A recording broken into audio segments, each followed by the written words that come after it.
श्री स्वामी समर्थ. मी प्रांजली.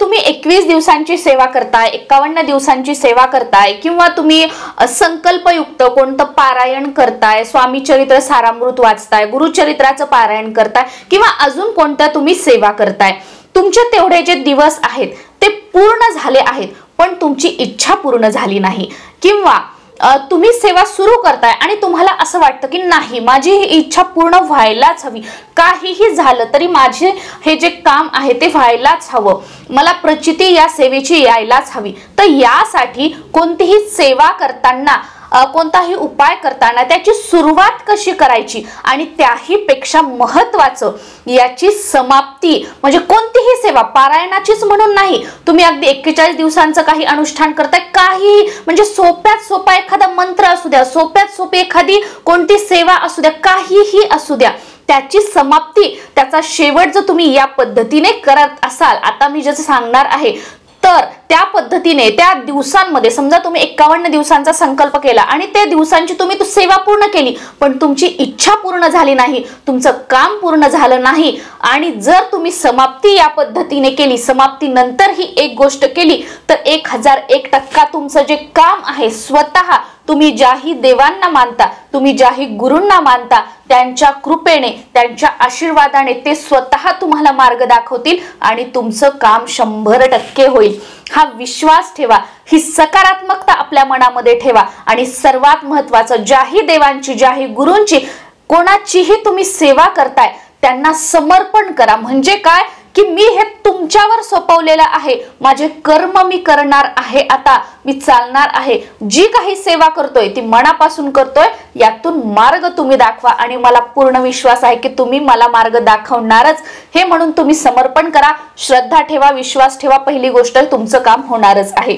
आता सर्वात महत्त्वाचं, सेवेची सुरुवात कशी करायची की जेणेकरून आपली सेवा करत असताना कोणतेही अडथळे निर्माण होऊ नयेत. बऱ्याच वेळेला बघा, आपण जोश मध्ये सेवा कोणती सुरुवातीला खूप जोश मध्ये सुरू करतो, पण अर्ध्यामध्ये गेलं, काही दिवस सेवा केली की मन आपलं नको नकोसं वाटू लागतं, सेवा करण्याचा तो उत्साह राहत नाही, मग काहीतरी जबरदस्ती, चला संकल्प केला आहे, किंवा चला एखाद्याला अनुभव आलेला आहे म्हणून सेवा करायची, असं होतं. किंवा बऱ्याच वेळेला सुतक येणं, किंवा ज्या अनपेक्षित अडचणी असतात त्या निर्माण होणं, असं होतं, आणि त्यामुळे आपली सेवा करायची राहते. तर या गोष्टी होऊ नयेत म्हणून आपल्याला सेवा सुरू करण्यापूर्वी आता जी गोष्ट सांगणार आहे ती करणं अतिशय महत्त्वाचं आहे. अगदी प्रत्येकाने, ताई, दादा, मुलं, मुली, काका, काकू, अगदी मी सुद्धा, प्रत्येकाने ही गोष्ट फॉलो करून जर आपण सेवा केली तर आपल्याला रिझल्ट हा मिळणारच मिळणार आहे.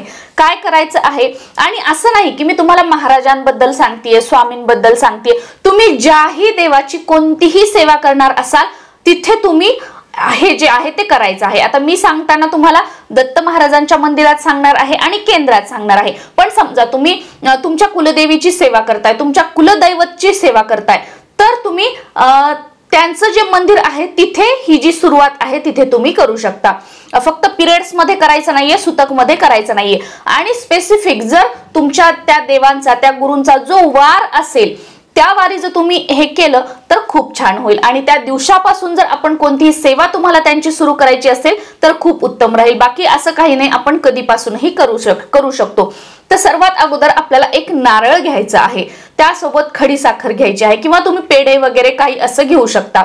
हे घेऊन आपल्याला त्या मंदिरामध्ये जायचं आहे. समजा मला आता मी 21 गुरुवारांची दत्त महाराजांची सेवा करतेय, की मला 51, 52 गुरुवार किंवा 11 गुरुवार, 21 गुरुवार मला दत्त बावनी वाचायची आहे.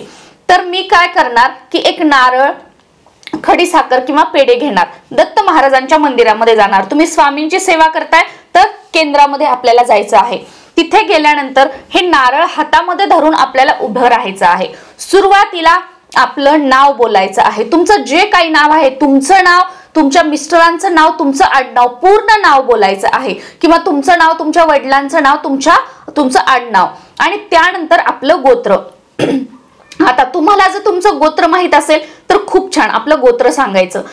पण तुम्हाला गोत्र माहित नसेल तर, किंवा आपण काश्यप गोत्र म्हणू शकतो. काश्यप गोत्र प्रत्येकासाठी लागू होतं, ज्यांचं गोत्र माहित नाही त्यांनी काश्यप गोत्र म्हणायचं.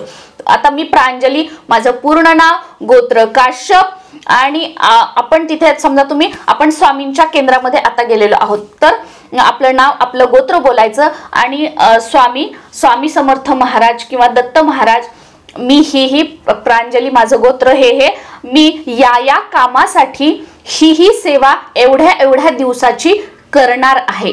तुमच्या कृपेने तुमच्या आशीर्वादाने मी ही जी सेवा करणार आहे ती निर्विघ्नपणे तुम्ही माझ्याकडून करून घ्यावी अशी मी आपल्याला विनंती करते. महाराज, तुमच्या कृपेने तुमच्या आशीर्वादाने ही सेवा करण्याचं भाग्य मला लाभलं आहे. ही गोष्ट माझ्या मनात आलेली आहे.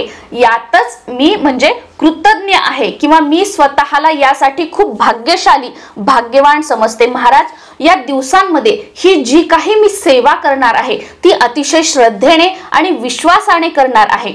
ही सेवा करत असताना जर माझ्याकडून चुकून कळत न कळत जर काही चुका झाल्या तर त्याबद्दल मला क्षमा करा व त्या चुका पुन्हा माझ्याकडून होऊ नयेत असा आशीर्वाद, अशी सद्बुद्धी मला द्या. आणि जी काही भोळी भाबडी मी सेवा करत आहे त्या सेवेचा महाराज तुम्ही स्वीकार करा. मी जीही काही सेवा करेल ती श्रद्धेने, विश्वासाने आणि अंतकरणातून सेवा करेल. महाराज, मी परत एकदा तुम्हाला विनंती करते की मी या कामासाठी सेवा करत आहे. माझं हे काम तुमच्या कृपेने, तुमच्या आशीर्वादाने पूर्ण होऊ द्यात महाराज. आणि माझी ही सेवा जी काही मी करणार आहे ती मी सर्व तुमच्या चरणी रुजू करत आहे किंवा रुजू करणार आहे.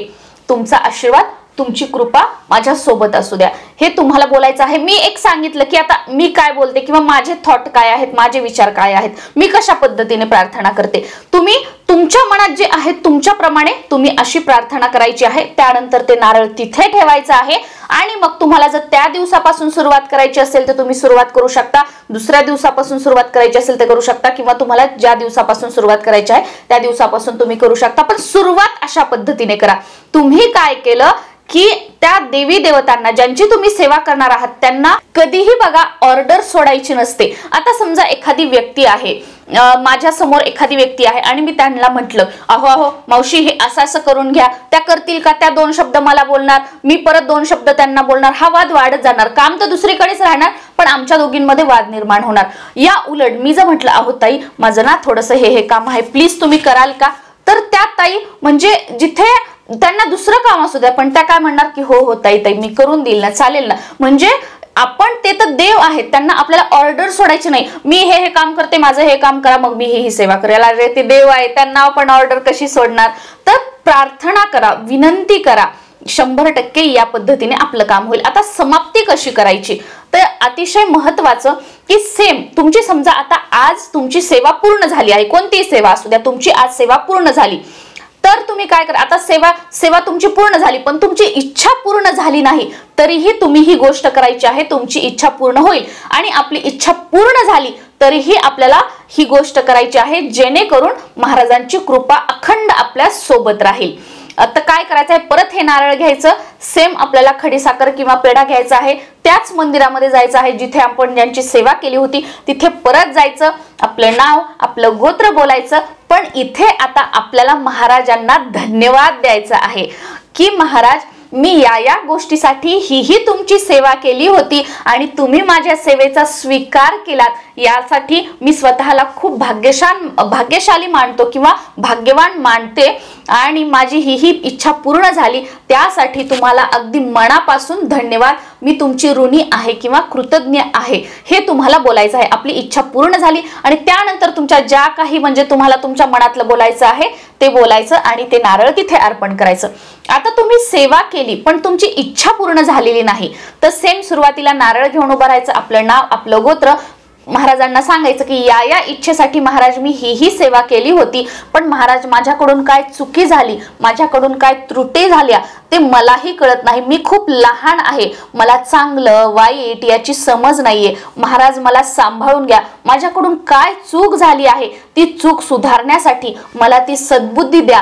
जीही काही मी सेवा केली आहे ती अतिशय तळमळीने, श्रद्धेने, विश्वासाने सेवा केली आहे पण तरीही महाराज माझं हे काम झालं नाहीये, माझी ही इच्छा झाली नाहीये, इच्छा पूर्ण झाली नाहीये, पण मी तुम्हाला विनंती करते, मी तुम्हाला प्रार्थना करते की माझं हे काम होऊ द्या आणि जी सेवा आहे मी संकल्पयुक्त केली, त्या सेवेमध्ये जर काही त्रुटी झाल्या असतील किंवा काही राहिलं असेल, मी अजून सेवा करावी का, हे कोणत्या ना कोणत्या संकेतामार्फत महाराज तुम्ही माझ्याकडून सांगा, किंवा अजून कोणती सेवा या गोष्टीसाठी मला करावी लागेल का याचे संकेत मला द्या, किंवा ती जी सेवा तुम्ही तेवढ्या दिवसांची केली आहे ती मी अजून पुढे कंटिन्यू सुरू ठेवेल महाराज, माझ्या या गोष्टीसाठी तुमचा आशीर्वाद मला प्राप्त होण्यासाठी माझं हे काम तुमच्या आशीर्वादाने तुमच्या कृपेने पूर्ण करा महाराज, आणि तुम्ही माझं हे काम पूर्ण करणार आहात असा माझा विश्वास आहे, असा माझा ठाम ठाम ठाम विश्वास आहे,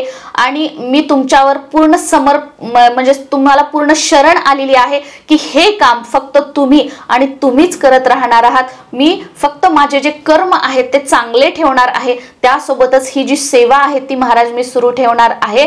तुमच्या कृपेने तुमच्या आशीर्वादाने परत एकदा माझं जे काम आहे ते महाराज तुम्ही पूर्ण करा, आणि तुम्ही घरी आल्यानंतर परत संकल्प करायची गरज नाही, ती सेवा आहे ती फक्त कंटिन्यू चालू ठेवा, आणि रोज महाराजांना या पद्धतीने आपल्या घरी सुद्धा सेवा सुरू करण्याच्या पूर्वी एकदा प्रार्थना करा की महाराज मी केली पण माझं काय चुकलं, माझं हे पूर्ण झालं नाही, माझं हे पूर्ण करा, मी ही सेवा अजून श्रद्धेने विश्वासाने करत आहे आणि माझा पूर्ण विश्वास आहे की माझं हे काम तुम्हीच पूर्ण करणार आहात। बघा काही दिवसातच तुमचं ते काम पूर्ण होईल, किंवा ते जे ब्लॉकेजेस आहेत किंवा एखादा मार्ग तुम्हाला मिळेल, काही लोक तुमच्या तसे कॉन्टॅक्ट मध्ये येतील, म्हणजे कोणत्या ना कोणत्या मार्गाने तुमची जी इच्छा आहे मनोकामना आहे ती पूर्ण होईलच होईल। पण या पद्धतीने जर आपण साकडं घातलं, याला संकल्प आपण नाही म्हणत, याला आपण साकडं म्हणतो की सुरुवातीला काय की ही सेवा माझ्याकडून पूर्ण करून घ्या विना अडथळे, आणि शेवटला काय की मी सेवा केली पूर्ण केली, तुम्ही माझी इच्छा पूर्ण केली त्याबद्दल धन्यवाद, आणि दुसरं काय की मी संकल्पयुक्त ही सेवा केली पण महाराज माझी इच्छा पूर्ण झाली नाही, माझ्याकडून काहीतरी चुकी झाली आहे, काहीतरी झालं आहे, तुम्ही यातून मार्ग दाखवा, मला काहीतरी संकेत द्या। म्हणजे आपण महाराजांवरचा जो विश्वास आहे तो दृढ करतोय, त्यांच्या जवळ जाण्याचा प्रयत्न करतोय, आणि या पद्धतीने जेवढा आपण त्यांच्या जवळ जाऊ तेवढा आपला त्यांच्यावरचा विश्वास वाढेल, आपल्या दोघांमधलं नातं वाढेल, आणि आपल्याला ज्या प्रचिती अनुभव आहेत ते आयुष्यामध्ये बरेच येऊ लागतील, खूप खूप छान अनुभव आपल्याला आयुष्यामध्ये येतील, आणि आपल्या सेवा पण ज्या आहेत त्या पूर्ण होतील। श्री स्वामी समर्थ।